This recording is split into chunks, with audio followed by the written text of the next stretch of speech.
everyone. In this video, we are going to see important news snippets from The Hindu dated 25th June 2026. Starting with our first article, we will relate this article from GS1 population से relate करेंगे. Sustaining India's low fertility future. Low fertility. India का fertility rate कितना आया है? 1.9 children per women. Below किसके? 2.1 replacement level के. और अगर हम ग्लोबली देखें तो कितना है? 2.2.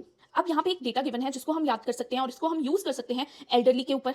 कोई भी क्वेश्चन आ जाता है, डेमोग्राफिक डिविडेंड के ऊपर कोई क्वेश्चन आ जाता है, इकोनॉमिक के ऊपर आ जाता है कि इकोनॉमी क्यों नहीं ग्रो कर रही, हम ये रीजन दे सकते हैं. लेबर प्रोडक्टिविटी के ऊपर कोई क्वेश्चन आ जाता है, उसमें हम ये रीजन दे सकते हैं. डेटा क्या है कि approximately 150 million people are above 60 years और ये बढ़कर 350 मिलियन हो जाएंगे, nearly 1/5 of the population by 2050. अगर करंटली हम इंडिया में डेमोग्राफिक चैलेंज देखें कि हमारी ऑलरेडी पॉपुलेशन में क्या क्या चैलेंजेस हैं, तो सबसे पहला चैलेंज क्या है? Uneven demographic transition across states. अगर हम बिहार की बात करें तो हमारे पास कितनी पॉपुलेशन है? TFR रेट कितना है? 2.9 का. और अगर केरला की बात करें तो हमारे पास कितना है? 1.3 का. इससे क्या होगा? सर्दर्न स्टेट्स में ओल्ड पॉपुलेशन बढ़ रही है और नॉर्दर्न स्टेट्स में यंगर पॉपुलेशन बढ़ रही है, और जहां पे यंगर पॉपुलेशन होगी वहां पे ही होगा एम्प्लॉयमेंट अपॉर्चुनिटीज. तो ये याद रखना है कि इसीलिए नोएडा जैसे रीजन्स ग्रो कर रहे हैं, क्योंकि यहाँ पे क्या है? यंगर पॉपुलेशन है, और यंगर पॉपुलेशन के लिए हमें क्या चाहिए? एम्प्लॉयमेंट अपॉर्चुनिटीज चाहिए. करंटली जितनी पॉपुलेशन है उससे प्रॉब्लम क्या है वो भी देखते हैं पॉलिसी लेवल पे. सबसे पहली प्रॉब्लम है फिस्कल प्रेशर ऑन स्टेट्स. हमने परसों आर्टिकल में डिस्कस किया था तमिलनाडु के बारे में कि उनका फिस्कल प्रेशर क्यों बढ़ रहा है, क्योंकि वहां पे ओल्ड एज पॉपुलेशन बढ़ रही है. अगर ओल्ड पीपल ग्रो करेंगे और ज्यादा बढ़ेंगे तो उनके लिए क्या चाहिए होगा? सोशल सिक्योरिटी स्कीम्स जैसे कि पेंशंस. तो इसीलिए इससे क्या होगा? फिस्कल प्रेशर बढ़ेगा स्टेट के ऊपर, क्योंकि स्टेट को प्रोवाइड करनी पड़ेगी care, health, income security systems, social sector expenditure. अगर हेल्थ के ऊपर हमें बात करनी है तो इससे पॉपुलेशन में फ्यूचर हेल्थ केयर डिमांड्स बढ़ जाएंगी. किसको लेके? Diabetes, hypertension, care services. अगर हम इसको एक फ्लो चार्ट में समझें तो हमारे पास प्रॉब्लम है फिस्कल बढ़ जाएगी. फिस्कल में क्या क्या बढ़ेगा? पेंशंस देनी पड़ेंगी. पेंशंस के साथ क्या देना पड़ेगा? हेल्थ देना पड़ेगा. हेल्थ फैसिलिटीज में फ्यूचर डिमांड्स आ रही हैं, और अगर फ्यूचर डिमांड्स आ रही हैं उसके लिए हमें इंस्टीट्यूशंस भी तो चाहिए जो केयर करेंगे. प्रॉब्लम यहाँ आती है कि हम कैटर नहीं कर पाएंगे ये वाली डिमांड्स को, क्योंकि हमारे पास पब्लिक इंस्टीट्यूशंस नहीं है. So demographic ageing is advancing before public institutions developing. Ageing before achieving high income status. अगर हम थोड़ी सी केस स्टडीज देखते हैं कि यूरोप में भी तो एजिंग हुई थी, वहां पे भी तो डेमोग्राफिक डिविडेंड कम है. जापान की बात करते हैं, लेकिन वहां पे एक उनके पास एडवांटेज ये है कि जो एजेड पॉपुलेशन है उनके पास ऑलरेडी हाई इनकम स्टेटस है. इंडिया तो अभी उनके आसपास नहीं है, क्योंकि इंडिया की पर कैपिटा इनकम कितनी है? सिर्फ और सिर्फ $2800. अब मुझे बताओ कि आई थिंक मेरे अकॉर्डिंग मुझे जो अभी याद आ रहा है, हमारा टारगेट है $3400 करने का. आप ये मुझे कंफर्म करके बताओ. चैलेंज देखें तो हमारी पॉपुलेशन में बहुत सारा पार्ट इनफॉर्मल एम्प्लॉयमेंट का है. तो इनफॉर्मल एम्प्लॉयमेंट को प्रिडिक्टेबल अर्निंग्स नहीं मिलती, पेंशन कवरेज नहीं है और रिटायरमेंट सिक्योरिटी नहीं है. हम बात करें कुछ पेंशन सिस्टम्स की कि हम बोले कि नहीं है, बट हाँ थोड़ी सी पेंशन सिस्टम्स तो है. वो पेंशन सिस्टम्स में भी प्रॉब्लम है. जैसे अटल पेंशन योजना की बात करें तो आपको बहुत देर तक रेगुलर कॉन्ट्रीब्यूशंस करनी पड़ेगी ताकि आप फ्यूचर में जाके सिक्योर हो पाओ. तो ये इनफॉर्मल वर्क डिफिकल्ट है जिनको जॉब प्रिडिक्टेबिलिटी नहीं है. Next, national social assistance programme की बात करें, यहाँ पे भी पेंशन रेगुलर नहीं है. हमने ये आर्टिकल पहले भी डिस्कस किया है. एक एडिटोरियल आया था जिसमें उन्होंने बोला था we are only providing I think near about 500 pension. तो 500 रुपीज में क्या बनेगा? कुछ भी नहीं बनेगा. अगर वे अहेड की बात करें तो हम क्या कर सकते हैं ताकि हमारी जो पॉपुलेशन है वो थोड़ी सिक्योर हो पाए? सबसे पहला है यूनिवर्सल मिनिमम सोशल प्रोटेक्शन.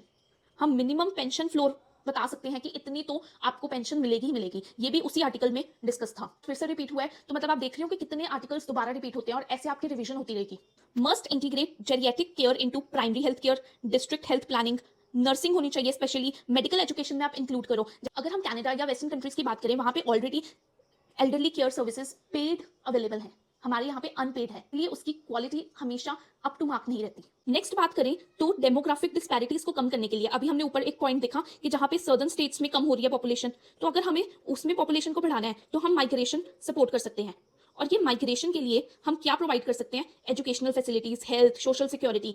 उनको हम लॉन्ग टर्म कॉन्ट्रीब्यूटर्स समझ सकते हैं, क्योंकि अभी रिसेंटली हम देखते हैं कि अगर हम किसी और स्टेट में माइग्रेट कर जाते हैं तो वहाँ पे हमें अपॉर्चुनिटीज नहीं मिलती है. जरूरत है लॉन्ग टर्म कॉन्ट्रीब्यूशंस पे काम करने की. नेक्स्ट बात करें तो पोर्टेबिलिटी होना चाहिए। अगर मैं माइग्रेट कर रही हूँ तो मेरे जो बेनिफिट्स मुझे इस स्टेट में मिल रहे हैं तो वो मुझे बेनिफिट्स जहां मैं माइग्रेट कर रही हूँ वहां पे भी मुझे मिले, ऐसा कुछ सिस्टम होना चाहिए। और रोबस्ट पेंशन सिस्टम्स होने चाहिए, यूनिवर्सल हेल्थ केयर होनी चाहिए और स्ट्रॉन्ग पब्लिक इंस्टीट्यूशंस होने चाहिए। बेसिकली अगर हम आर्टिकल का क्रक्स देखें तो क्रक्स सिर्फ ये बोल रहा है कि हमारे पास अभी जितनी भी डेमोग्राफिक डिविडेंड प्रेजेंट है उसको अच्छे से यूटिलाइज कर सकते हैं। हम कैसे कर सकते हैं? पेंशन सिस्टम्स के ऊपर वर्क करके।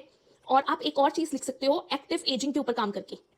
एक्टिव एजिंग एक कंसेप्ट है डब्ल्यूएचओ का, इसके ऊपर आप सर्च कर सकते हो और ये कीवर्ड है जो आप मेंशन कर सकते हो जब भी ऐसा कोई क्वेश्चन आए कि डेमोग्राफिक डिविडेंड को कैसे यूज करना है। जीएस2 से गवर्नेंस से रिलेट करेंगे। आर्टिकल क्या है? Right to information rules 2026। ये रूल्स क्या इंडिया के लेवल पे है? नहीं, ये महाराष्ट्र ने निकाले हैं। कंटेक्स्ट क्या है कि फिर से स्ट्राइक करने वाले हैं। क्यों? क्योंकि महाराष्ट्र ने अपने कुछ आरटीआई रूल्स में चेंजेस लाए। कि मन में एक डाउट होगा कि क्या स्टेट ऐसे रूल्स बना सकती है? हाँ, बना सकती है, क्योंकि आरटीआई एक्ट में ही गिवन है अंडर सेक्शन 27 की अप्रोप्रिएट गवर्नमेंट रूल्स बना सकती है। किसको लेके? फीस पेबल को लेके, कितनी फीस जानी चाहिए, फैसिलिटेट करना चाहिए लॉ, बाकी वो कुछ रूल्स बना सकती है। अब उसी के तहत अंडर आर्टिकल 27 महाराष्ट्र ने कुछ प्रोविजंस प्रपोज किए हैं और उसके ऊपर इश्यूज आए हैं। सबसे पहला इशू आया हाइक इन फीस। उन्होंने एप्लीकेशन फीस बढ़ा दी है फ्रॉम 10 रुपीज टू 30 रुपीज। से प्रॉब्लम क्या है?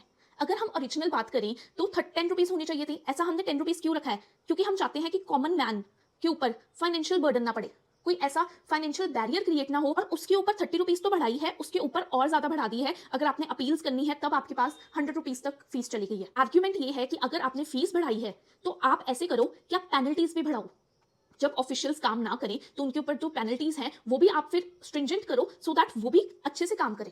सेकेंड प्रॉब्लम आती है मैंडेटरी आइडेंटिटी प्रूफ की। अब आपको अगर महाराष्ट्र में कोई आरटीआई डालनी है तो आपको मैंडेटरी सबमिट करना पड़ेगा self assisted photo ID proof. लेकिन अगर हम ओरिजिनली एक्ट की बात करें तो सेक्शन 6 सब क्लॉज 2 में नो रीजंस और personal details are required except कुछ बेसिक आपकी इंफॉर्मेशन होनी चाहिए जिससे वो आपको कॉन्टैक्ट कर सकें। नेक्स्ट है one subject one application word limits. इसका मतलब आप अब सिर्फ सिंगल सब्जेक्ट मैटर के ऊपर डाल सकते हो एंड 150 वर्ड्स तक लिमिटेड होनी चाहिए। ऐसी कोई भी रिस्ट्रिक्शंस नहीं है ओरिजिनली, और साथ में कोई भी रिस्ट्रिक्शन वर्ड लिमिट्स के ऊपर नहीं है। नेक्स्ट बात करते हैं closing of repeat applications. Normally देखें तो क्या होता है कि अगर आपकी एप्लीकेशन का रिप्लाई नहीं आता तो एक आरटीआई एक्टिविस्ट दोबारा से डाल देता है। अब यहाँ पे उन्होंने पब्लिक अथॉरिटीज को परमिशन दे दी है कि अगर आपके पास बार बार आती है कोई रिक्वेस्ट तो आप ऑटोमेटिकली उसको क्लोज कर दो, आपको कोई जरूरत नहीं है उनको रिप्लाई करने की। डिस्क्रिशनरी पावर आप प्रोवाइड कर रहे हो ऑफिशियल्स को। Appeals and penalties for absence. अगर आप अपेयर नहीं होते हो जब आपको स्टेट इंफॉर्मेशन कमीशन ने बुलाया तो आपकी एप्लीकेशन को हम वहां पे ही बंद कर देंगे। अगर इन केस कोई डेथ हो जाती है एप्लीकेंट की तो तब भी वो ऑटोमेटिकली वो केस बंद हो जाएगा, और साथ में आप कोई भी लीगल असिस्टेंस भी नहीं ले सकते हो जब तक आपकी हियरिंग चल रही है। सो ये चीजें क्या दिखाती है? ये एक लिमिटेशन पॉज करती है। ये इंपॉर्टेंट है सेक्शन 4 ऑफ आरटीआई एक्ट जिसमें बोला गया कि public body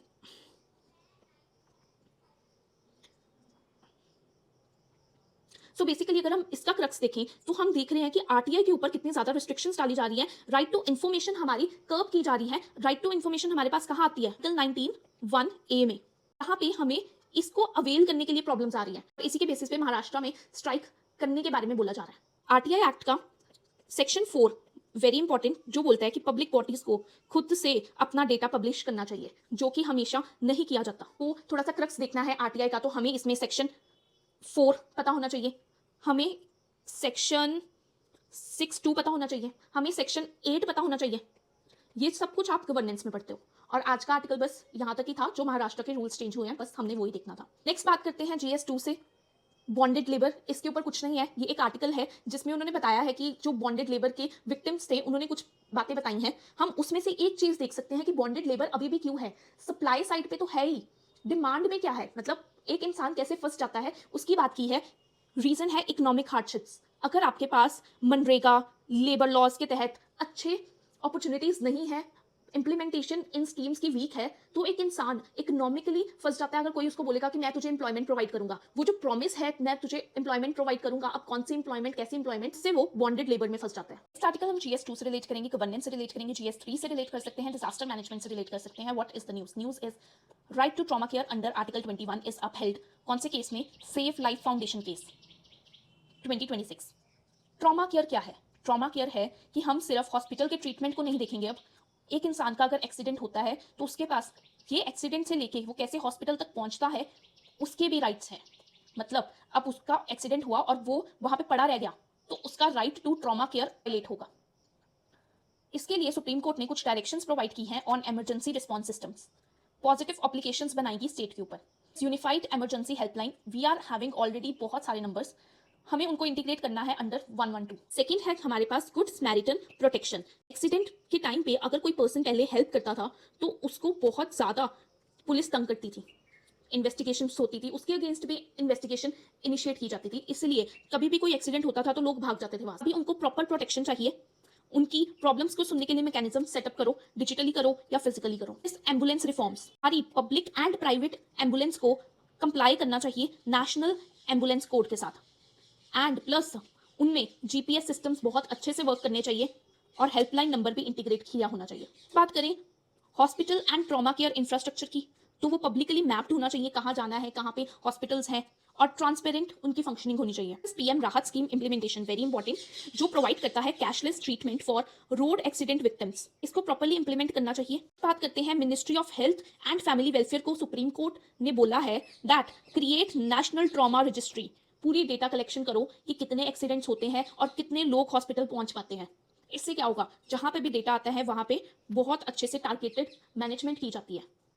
next is accountability and monitoring, action taken reports तैयार करो, और attorney general must monitor the compliance. अगर हम आप इसको थोड़ा इजीली देखें ना, ये गाइडलाइंस को हमें याद रखना है क्योंकि अभी ये लेटेस्ट आई है, तो हम कैसे याद रख सकते हैं। सबसे पहले एक्सीडेंट हुआ, एक्सीडेंट होगा तो हम क्या करेंगे, हेल्पलाइन नंबर पे कॉल करेंगे। हेल्पलाइन नंबर पे कॉल करेंगे, कौन करेगा, कोई लोग करेंगे, और जो लोग करेंगे हमें उनको प्रोटेक्शन प्रोवाइड करनी है। अब वहां से क्या आएगी, एम्बुलेंस आएगी। अगर एम्बुलेंस आएगी तो हमें उसको अच्छे से मैनेज करना चाहिए, रिफॉर्म्स होने चाहिए, जैसे कि नेशनल एम्बुलेंस कोड उसको फुलफिल करना चाहिए। अब एम्बुलेंस आएगी तो वो कहाँ लेके जाएगी, हॉस्पिटल में लेके जाएगी। हॉस्पिटल क्या होना चाहिए, इसलिए पब्लिकली मैप्ड होना चाहिए। हॉस्पिटल में पहुंच गए तो अब हमें पीएम राहत स्कीम के तहत कैशलेस ट्रीटमेंट करवाना चाहिए जो रोड एक्सीडेंट विक्टिम्स हैं उनका। अब ये सब कुछ हो गया, इसके बाद मिनिस्ट्री को एक नेशनल ट्रॉमा रजिस्ट्री में सब कुछ मेंशन करना चाहिए, और ये होने के बाद ये मेंशन भी हो गया तो अब एक्शन टेकन रिपोर्ट्स चाहिए कि अच्छे से ये सब कुछ मैनेज हो रहा है कि नहीं हो रहा। क्या होगा, इससे अकाउंटेबिलिटी बनी रहेगी। ये चीजें करनी इंपॉर्टेंट क्यों है, क्योंकि नियरली 5 लाख के आसपास हमारे पास ट्रॉमा डेथ्स हो रही हैं, रोड एक्सीडेंट्स 2 लाख के आसपास हो रहे हैं। लॉ कमीशन की रिपोर्ट देखें तो उसमें उन्होंने बताया दैट 50% ऐसी डेथ्स को हम अवॉइड कर सकते हैं अगर हमने टाइमली एक्शन लिया हो। नीति आयोग एंड एम्स की रिपोर्ट ने भी यही बताया कि 30% डेथ्स जितनी भी हो रही हैं वो इसलिए हो रही हैं क्योंकि हम डिले कर रहे हैं इमरजेंसी रिस्पॉन्स को। इसके रिगार्डिंग हमारे पास सुप्रीम कोर्ट ने भी कुछ अपहेल्ड किया, जैसे कि परमानेंट केस में supreme court has said that doctors के पास duty to provide immediate emergency treatment है। सेकेंडली, पश्चिम बंगा केस में बोला गया that access to emergency medical care is a part of article 21। कुछ challenges हैं, number 1 that is healthcare infrastructure is not adequate because ambulance नहीं है इतनी ज्यादा। अगर एम्बुलेंस है तो हमारे पास ट्रैफिक मैनेजमेंट नहीं है, इमरजेंसी रिस्पॉन्स कैपेसिटी नहीं है। हेल्पलाइन इंटीग्रेशन करो, इतनी सारी हेल्पलाइंस हैं, इंसान तब भी कंफ्यूज हो जाएगा किसको कॉल करे। Effective implementation will require funding होनी चाहिए, कैपेसिटी बिल्डिंग होनी चाहिए, टेक्नोलॉजी इंटीग्रेशन होनी चाहिए। हम इसको इंप्रूव कैसे कर सकते हैं, सबसे बेस्ट पॉइंट है कि हम इनको इंप्रूव कर सकते हैं, जो भी हमारे पास एक्सिस्टिंग चीजें हैं उनको इंप्रूव कर दो। पीएम राहत, ऊपर उन्होंने बोला, सुप्रीम कोर्ट ने डायरेक्टिव दी कि पीएम राहत को इंप्लीमेंट करवाओ, नेशनल एम्बुलेंस कोड को इंप्लीमेंट करवाओ, इमरजेंसी रिस्पॉन्स सपोर्ट सिस्टम 112 में इंटीग्रेट करो, इमरजेंसी मेडिकल टेक्नीशियन करिकुलम लेकर आओ। ये सारी चीजों से हम इंप्रूव कर सकते हैं। ऑलरेडी हमारे पास सब कुछ है, बस हमें जरूरत है उनको और ज्यादा इंप्लीमेंटेशन करने की और इंप्रूवमेंट्स करने की। आफ्टर रीडिंग ऑल दिस, ये क्वेश्चन के ऊपर आप ब्रेनस्टॉर्म कर सकते हो और इसमें आप एग्जांपल एक ये रोड एक्सीडेंट्स का दे सकते हो। Next article is from GS2, governance से रिलेट करेंगे। What is the news, news is news click को राहत मिल गई है। दिल्ली हाई कोर्ट ने क्रैश कर दिया है FIR अगेंस्ट देम। उनके ऊपर FIR क्यों हुई थी वो देखेंगे हम, FIR की किसने थी वो देखेंगे हम, और दिल्ली हाई कोर्ट ने ऐसा क्यों किया वो भी हम देखेंगे। क्यों किया, क्योंकि there is a need to protect free and independent journalism in India. Text क्या था, FIR क्यों हुई थी और किसने की थी। FIR की थी economic offences wing of Delhi police कि इनके अगेंस्ट क्या इनिशिएट किया गया था, मनी लॉन्ड्रिंग की प्रोसीडिंग्स। ऐसा क्यों, अभी हम देखते हैं। हम देखेंगे कि कुछ इश्यूज हैं और कुछ कोर्ट के डिसीजंस हैं। सबसे पहला इशू हमारी तरफ से क्यों हमने FIR की थी, क्योंकि इन्होंने रिसीव किए थे $1.5 million in foreign investment from US based company. तो हमें लगा कि ये हमारी इंटरनल सिक्योरिटी को हैम्पर करने के लिए इन्वेस्टमेंट हुई है। अगर हम थोड़ा इसका बैकग्राउंड देखें तो 2018 में इन्वेस्टमेंट हुई थी, लेकिन तब FDI के ऊपर कोई भी कैप नहीं था। एंड 2019 में हमने कुछ रूल्स चेंज किए जिसमें हमने बोला that 26% cap on foreign investment in digital news media. ये 26% होनी चाहिए थी, इसीलिए अब हम आपके ऊपर एफआईआर करेंगे क्योंकि आपने 26% से ज्यादा की फॉरेन इन्वेस्टमेंट ली है। हाई कोर्ट ने अपना डिसीजन बताया, जब इन्वेस्टमेंट हुई थी 2018 में, तब आपका ऐसा कोई भी रूल नहीं था, इसलिए ये इन्वेस्टमेंट वैलिड है।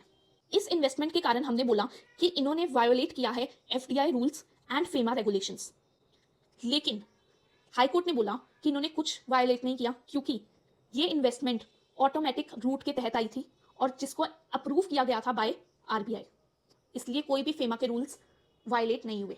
नेक्स्ट हमारा कंटेंशन था दैट इन्होंने अपनी जो शेयर की वैल्यूएशन है उसको इन्फ्लेटेड दिखाया, ये अपने जो फंड्स हैं गलत जगह पे यूज कर रहे हैं। लेकिन इसको हाईकोर्ट ने बोला कि नहीं, इन्होंने जितने भी फंड्स हैं वो एक्सपेंडिचर किया है सैलरीज के ऊपर, कंसल्टेंसी फीस के ऊपर, रेंट के ऊपर, बिजनेस ऑपरेशंस के ऊपर, और कोई भी ऐसे एक्सपेंसेस गलत तरीके से यूज नहीं हुए। नेक्स्ट हमारी कंटेंशन थी कि ये इलीगली फंड्स लेकर आ रहे हैं इंडिया में, लेकिन कोर्ट ने बोला कि आपके पास कोई एविडेंस है इसके ऊपर, और अगर आपके पास कोई एविडेंस नहीं है तो हम इसके ऊपर प्रोसीडिंग्स आप कैसे कंटिन्यू कर सकते हो। ये केस बहुत इंपॉर्टेंट है, जब हम मनी लॉन्ड्रिंग की बात करते हैं हम इसकी मेंशन करते हैं, क्योंकि इसी केस में 2019 के जो अमेंडमेंट किए गए थे पीएमएलए एक्ट के तहत, उसको हमने अपहेल्ड किया था। और इसी केस में कोर्ट ने बोला था दैट अगर आपके पास मनी लॉन्ड्रिंग के अगेंस्ट कोई भी एविडेंसेस नहीं है तो आप उसके आगे और ज्यादा प्रोसीडिंग्स नहीं कर सकते हो, वहां पर आपका केस खत्म हो जाएगा। नेक्स्ट आर्टिकल जीएस 2 से रिलेट करेंगे, गवर्नेंस से रिलेट करेंगे। सुप्रीम कोर्ट ने बोला है कि एफसीआरए नॉर्म्स जो कल हमने देखे थे, फंडिंग के रिलेटेड कुछ प्रोविजंस आए थे, सुप्रीम कोर्ट ने अपहेल्ड कर दिए हैं, क्योंकि सुप्रीम कोर्ट का कहना है that you have freedom to form associations, you don't have right to receive foreign funds. State can regulate और even restrict foreign funding in interest of public policy and national sovereignty. Next हमारे पास editorial GS 2 से relate करेंगे, IR से relate करेंगे। ये article was basically about US की changing policies towards the world और उससे क्या इंपैक्ट पड़ सकता है इंडिया के ऊपर। कंटेक्स्ट क्या है, यूएसए ने चेंज कर दिया अपना नेवल कमांड का नेम। 2018 में नेवल कमांड का नेम रखा था United states Indo Pacific command. अब फिर से इन्होंने 2018 के पहले वाले नेम पे शिफ्ट कर दिया United states Pacific command, Indo word हटा दिया। क्या इसका मतलब हम ये सोचें कि अब उनका जो नेवल कमांड है वो इंडियन ओशन की सर्वेलेंस नहीं करेगा। अब देखते हैं क्या चेंजेस आ रहे हैं यूएसए की पॉलिसीज में। सबसे पहला ये है कीवर्ड स्फीयर्स ऑफ इन्फ्लुएंस। अब वर्ल्ड में स्फीयर्स ऑफ इन्फ्लुएंस बन रहे हैं, जैसे कि G2 बनाना with China, declining attention to Quad. Quad के अगर बेसिकली देखें हमारे पास 4 एजेंडाज हैं, इस एजेंडा में कहीं पे भी टेक्नोलॉजी की बात नहीं करेगी। फिर भी हमने सारे जो क्वाड के मेंबर्स हैं हमने क्या ज्वाइन किया, यूएसए का पैक्स सिलिका। उसके बावजूद यूएसए ने एंथ्रोपिक, हमने ये कल भी डिस्कस किया था कि कैसे वो क्लॉड माइथोस को बोल रहा है कि किसी भी नॉन अमेरिकन कंट्री को अपना असेस नहीं दोगे। फॉर्मल मीटिंग्स अभी भी, जब उनके सेक्रेटरी जनरल आए उनसे हमने बात की तो उन्होंने बताया कि अभी उनका कोई भी ट्रंप का प्लान नहीं है इंडिया को विजिट करने का, और क्वाड की भी कोई मीटिंग नहीं हुई उसके बाद। हम फॉरेन मिनिस्टर्स के लेवल पे मीटिंग कर रहे हैं। एंड अभी हमने देखा कि यूएसए ने 3 शिप्स के ऊपर अटैक किया इंडिया की और 3 इंडियंस वर किल्ड। कंसर्न क्या आता है, मैरीटाइम सिक्योरिटी डोमेन अवेयरनेस, जो कि हमारे पास एक इंपॉर्टेंट पिलर है अंडर क्वाड, उसको यूएसए अपहेल्ड नहीं कर रहा। मतलब यूएसए चाइना के साथ इंटीग्रेशंस बढ़ा रहा है लेकिन क्वाड को साइडलाइन कर रहा है। यूएसए वेस्ट एशिया के साथ भी अपनी इंटीग्रेशन को और बढ़ा रहा है विद 14 पैराग्राफ इस्लामाबाद एमओयू, जिसमें उन्होंने कमिट किया कि हम अपनी फोर्सेस को विड्रॉ करेंगे, हम रीडेवलपमेंट के लिए फंड्स प्रोवाइड करेंगे और साथ में हम इंटीग्रेशन करवाएंगे जीसीसी स्टेट्स के साथ ईरान की। नेक्स्ट बात करें तो यूएसए और साउथ एशिया के भी अच्छे रिलेशंस हो रहे हैं। यूएसए ग्रो कर रहा है रीजनल एम्बिशंस को। एग्जाम्पल में सर्गियो गौर को बना दिया US ambassador to India and special envoy for south and central Asia. इससे इंडिया के लिए क्या प्रॉब्लम है कि यूएसए का रीजनल एम्बिशंस तो बढ़ रही हैं हर जगह पे, साउथ एशिया में देख लिया हमने, वेस्ट एशिया पे देख लिया, चाइना के साथ अच्छे रिलेशंस हो रहे हैं, लेकिन इंडिया अभी भी अपनी पॉलिटिकल टेंशंस में फंसा है। जैसे अगर हम देखें सार्क और बिम्स्टेक देखें तो यहाँ पे इस्लामाबाद और ढाका, मतलब कि we have Pakistan and Bangladesh, हम इनकी पॉलिटिकल टेंशंस में फंसे हुए हैं। तो हमारे लिए वे अहेड क्या है, अगर क्वाड नहीं चल रहा तो हमें रिवाइव करना चाहिए ऑस्ट्रेलिया इंडिया जापान ट्राइलेटरल। अगर यूएसए वेस्ट एशिया के साथ एंगेज कर रहा है तो हमें भी अपनी प्रॉब्लम्स बतानी चाहिए कि हमें क्या चाहिए, हमें ईरान का ऑयल चाहिए, उसके ऊपर से सेंक्शंस हटाओ तुम, हमें चाहबार पोर्ट को डेवलप करना है, उसमें हमें फैसिलिटेशंस प्रोवाइड करो। हमारे पास अपॉर्चुनिटी है क्योंकि अभी हम चेयर कर रहे हैं इंडियन ओशन रिम एसोसिएशन को, तो हम उसको यूज करके अपनी रिलेशंस को रिवाइवल मोड पे लेकर आ सकते हैं। जैसे कि हमारे पास अभी बिम्स्टेक की समिट आनी है बांग्लादेश के साथ, एससीओ की समिट आनी है नेक्स्ट ईयर पाकिस्तान के साथ, तो वहां पे हम बैठे हम बात करें और अपनी रीजनल लीडरशिप को आगे बढ़ाएं। नेक्स्ट आर्टिकल GS3 से रिलेट करेंगे, एग्रीकल्चर से रिलेट करेंगे, वाटर रिसोर्सेज से रिलेट करेंगे। वेरी इंपॉर्टेंट, आपके पास GS3 में वाटर आता है, उस वाटर में आप कुछ एडिशनल पॉइंट्स अगर आपको लगते हैं कि कुछ मिसिंग है तो हम इस एडिटोरियल से उठा सकते हैं। इस the heading that high heat and low rainfall किसको थ्रेट प्रोवाइड कर रहे हैं? एग्रीकल्चरल प्रोडक्शन को। हैपनिंग बिकॉज हमारा जो साउथ वेस्ट मानसून है वो हमने डेफिसिट देखा, कितना परसेंट था? 35%। ये कवर किया था हमने। Due to strong El Nino. El Nino भी हम कौन सा स्ट्रॉन्ग था? Super El Niño. फॉल के और भी फैक्टर्स हो सकते हैं, सबसे पहला तो एलनीनो है जो बेसिक फैक्टर है। सेकंड है मेडन जूलियन ऑसिलेशंस। ये क्या होता है? ये अर्थ है, इसके ऊपर कुछ ऐसे पैटर्न्स होते हैं। अनफेवरेबल फेज चल रहा है, इसका मतलब हमारा ये वाला पैटर्न चल रहा है। इंडियन ओशन डायपोल की बात करें वो भी हमारे फेवर में नहीं है इस बार।